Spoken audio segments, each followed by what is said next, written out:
Não sou muito adepto de colocar título de pregação como um ditado popular, mas hoje eu vou. Acho que vai bem com o assunto. Ri melhor quem ri por último. Lucas capítulo 8, versículos 40 a 42.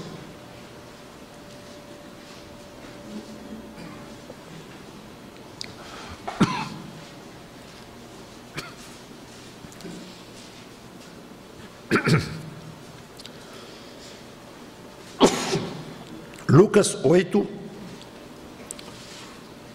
40 a 42, é um milagre que o Senhor Jesus Cristo realizou,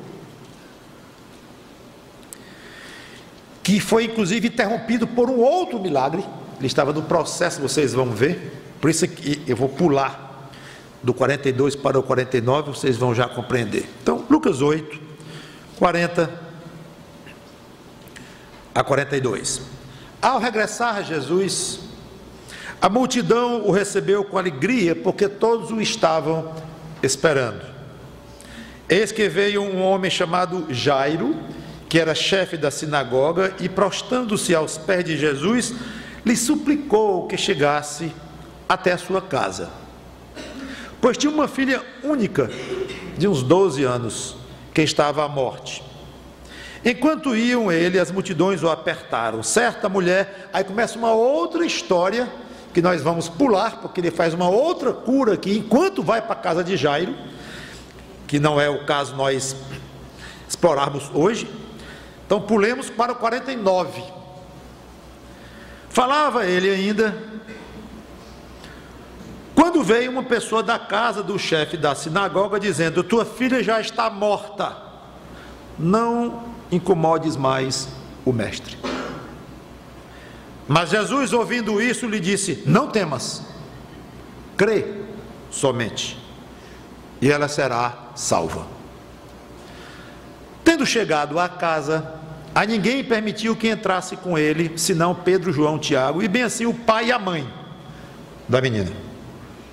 E todos choravam e a pranteavam, mas ele disse: não choreis, ela não está morta, mas dorme. E riam-se dele, porque sabiam que ela estava morta. Entretanto, ele, tomando-a pela mão, disse-lhe em voz alta: menina, levanta-te. Voltou-lhe o espírito, ela imediatamente se levantou, e ele mandou que lhe dessem de comer. Seus pais ficaram maravilhados, mas ele lhes advertiu que a ninguém contassem o que havia acontecido. Vamos orar. Santo Deus, nosso Pai querido, abençoa-nos com a tua graça, através desta pregação, que seja dito o que tu gostarias que fosse, e que teu Espírito poderoso trabalhasse nos nossos corações aqui, de acordo com cada necessidade. Que Jesus Cristo seja honrado em nosso meio, pessoas sejam quebrantadas e salvas, e as que já são tuas pela fé em Cristo, que sejam edificadas, e que as coisas espirituais cresçam mais na mente de todos nós que vamos ouvir essas observações, essas lições que temos aqui. É em nome de Cristo que nós te pedimos isto e te agradecemos desde já. Amém. Há uma passagem paralela no Evangelho de Marcos, capítulo 5, e às vezes eu vou me dirigir até lá para colocar mais algum detalhe que Lucas não comentou. É uma cena dramática, emocionante. Jesus estava voltando de barco numa cidadezinha chamada Gerasa, onde curaram um endemoniado, e uma multidão então o aguarda com alegria quando ele chegava no barco.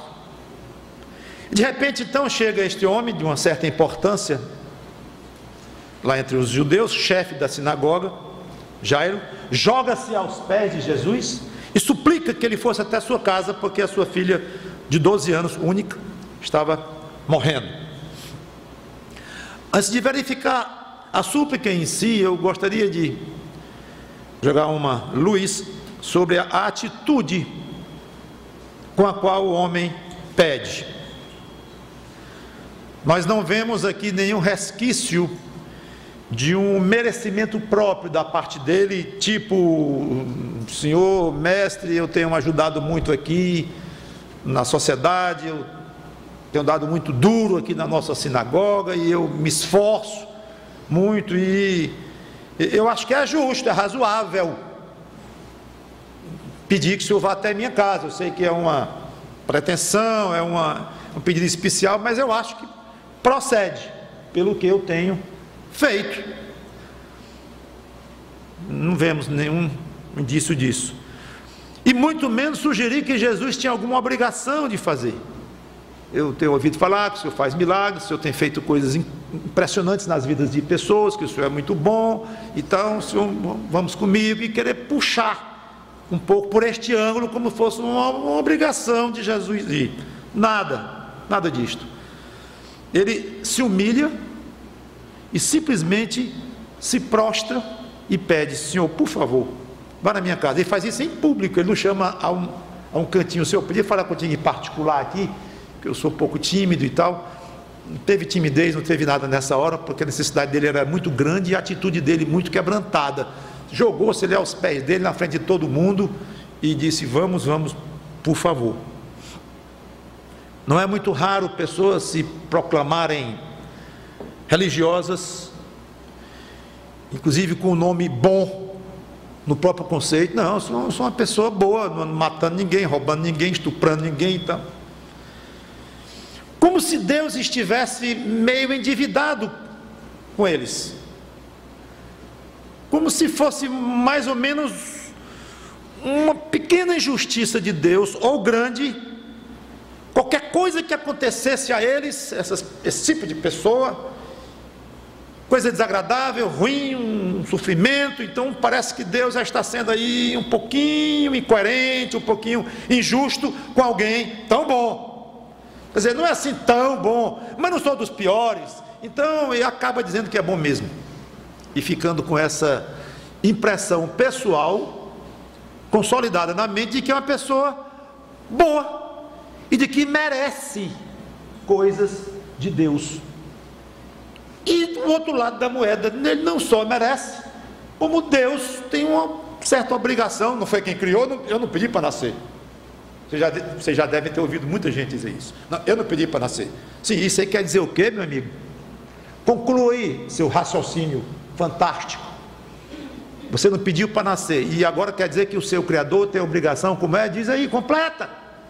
Talvez não tenha coragem de completar pelo atrevimento que seria a próxima frase, mas lá dentro fica o atrevimento. Não pedi para nascer, então é uma atitude íntima muito ruim da parte da maioria dos seres humanos, porque nós somos assim egoístas mesmo, é o nosso jeitão, infelizmente, que nascemos com o pecado dentro de nós desde que Adão pecou, e trouxemos esse tipo de atitude. Mas é bom sempre estarmos atentos para uma história como essa, em que logo na saída vemos uma postura saudável por parte de alguém.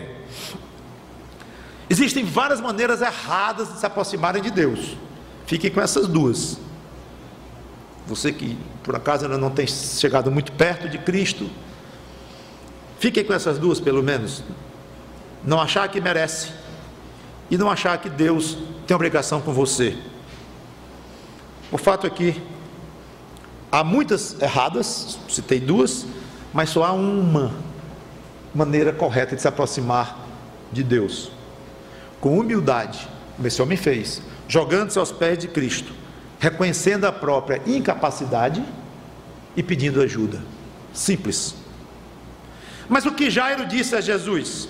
Lucas apenas comenta que ele pediu para Jesus ir até lá, mas o evangelista Marcos nos revela mais. Então eu quero ir a Marcos 5, eu posso ir só se vocês quiserem, já estou lá. Marcos 5, 22 e 23, que diz assim: eis que se chegou a ele um dos principais da sinagoga, chamado Jairo, e vendo-o prostrou-se aos seus pés, e insistentemente lhe suplicou. Aí vem as palavras do homem: minha filhinha está à morte, vem, impõe as mãos sobre ela, para que seja salva e viverá. E diz então que Jesus foi com ele. Então, por trás das palavras do homem, nós vemos a fé dele, quando ele confessa abertamente confiança em duas coisas. Primeira, no poder de Jesus para realizar o milagre. Não teria sentido nenhum ele pedir para Jesus ir lá, se não cresce que Jesus poderia fazer aquilo. Segunda, confiança na disposição de que Jesus iria. Não sei, talvez ele não tivesse tanta certeza, mas pelo menos ele confiava que era bem provável que Jesus fosse. E a soma dessas coisas aqui é que era um fator forte. A confiança de que ele podia fazer e de que ele queria fazer. Essas duas coisas são importantes quando pensar em poder de Deus. Então, a primeira coisa que alguém precisa pensar para obter salvação, pensar em ter, se não tiver, pedir a Deus, é confiança no poder de Cristo para salvá-lo. Confiança. Quando não chegar esta confiança, não está no ponto de alguém passar pelo processo de uma conversão a Cristo. Pode acreditar em Jesus Cristo, simpatizar com Ele, desconfiar no bom sentido, que Ele, capaz até dele ter um poder de fazer isso, não sei bem. Tudo bem, desde que você não pare nesse processo e continue e seja suficientemente honesto para dizer para Ele: Senhor, eu não estou confiando ainda muito em Ti, não, falta, mas eu, com a Tua ajuda, eu chego lá, me ajuda a ter mais confiança em Ti. Então, não devemos esquecer, você próprio ou nós ajudando alguém que ainda não chegou a Cristo, peça confiança no poder dele e conversando com ele, dizendo que precisa dessa confiança, dizer que confia, dizer que precisa confiar mais e ter esse contato. As pessoas fazem de Deus alguma coisa muito vaga, uma força aí. Hoje eu vi uma revista, uma definição genial de quem é Deus. Chega, quase chorei de emocionado. É o conjunto de todas as leis da natureza. Então, a definição que alguém tem de Deus, que coisa mais triste, mais pobre, é o conjunto de todas as leis que fazem a natureza, o universo. Não tem o menor sentido. Mas muitos não chegam a esse ponto, mas não fazem a ideia de um Deus pessoal, com o qual podem conversar e pedir. Jesus é Deus. A segunda pessoa da Trindade estava aqui num estado de esvaziamento, voltou à sua glória depois da morte e ressurreição, mas é Deus. Então, do jeito que esse homem chegou e disse: Senhor Jesus, a minha filha ela tem 12 anos. Jesus sabia contar. Ele tinha noção que era 12 anos, 15, 20. Óbvio. Tem 12 anos, está muito doente, acho que vai morrer. Vamos lá, conversando com ele. Não há um motivo pelo qual as pessoas hoje não podem dizer: Senhor Jesus, eu tenho uma filha de 12 anos, aliás, não é 12, não, a minha tem 25. Eu tenho uma filha de 25, eu estou muito preocupado com ela, por isso. Conversando com Jesus Cristo, conversando com Deus Pai: ó Deus do Senhor Jesus Cristo, ouve a minha petição, eu não te conheço bem, eu não confio muito em Ti, eu sou desconfiado, eu sou esquisito ou esquisita, mas me ouve. É isso, me ouve. Foi isso que Jesus fez. Então Jesus vai com Jairo, e a multidão seguindo. No meio do caminho surgiu então aquela mulher que estava com fluxo de sangue, chamada mulher hemorrágica, e nessa breve interrupção que Jesus para cuidar daquela mulher, que é outra história belíssima, nesse momento chega alguém da casa de Jairo, e Jairo não perca mais o tempo do mestre. Uma terrível notícia: tua filha morreu. Como deve ter chegado aos ouvidos daquele pai?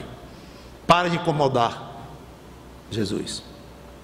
A reação dele, Jesus, é lindíssima, aqui no versículo 36. Mas Jesus, sem acudir a tais palavras, eu acho um espetáculo essa parte. Sabe o que isso significa? Sem acudir a tais palavras, sem não dar a menor importância para essas palavras. Esquece isso, Jairo, esquece o que você acabou de ouvir, confia em mim.